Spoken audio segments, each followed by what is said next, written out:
welcome back. It's just after Easter, and I hope you had a great one. If you don't celebrate Easter, I hope you had a great weekend. Today I want to talk to you about hacking.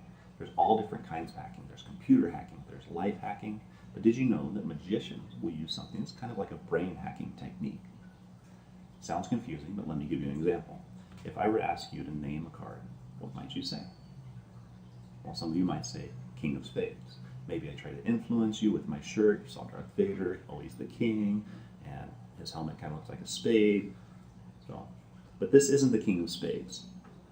In a moment, I'm actually going to ask you to hack into my brain. I'm going to have you name something, and once you say it out loud, you don't think about it or anything. It's just the first thing that pops in your head. And we'll see if it matches the thing that I've drawn on the other side of this card.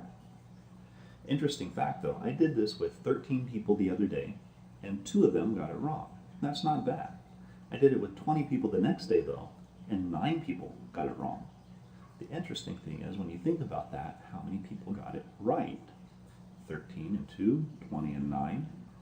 So here it is. Don't think about it. Name a vegetable. First thing that came in your mind? How many of you said carrot? Now, there are a few things that I did to try to influence you. First, I mentioned that it was just after Easter. And when we think of Easter, we might think Easter bunny. And what do bunnies tend to eat? Well, we might think that they eat carrots. The second thing that I did was in the way that I held the card. I didn't hold it like this.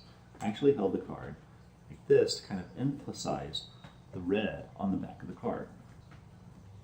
So I'm emphasizing that red. And you might think maybe beets are red. They're a little darker than this red, but this is probably closest to an orange that I can get. Now, tomatoes are red, but they're actually a fruit. Now, the third thing that I did was I introduced some numbers to you.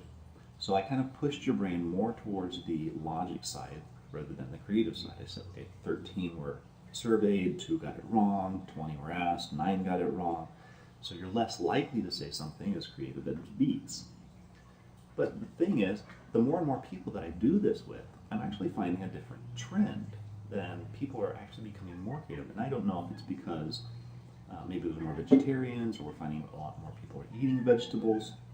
In the past, statistically, more than 60% without any influence would say carrot.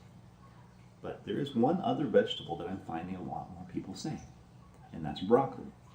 If you said broccoli, then I can't just keep showing you a carrot. I actually have to do something else. I actually have to do something with this card and change it so that it has a picture of broccoli. Thanks for watching.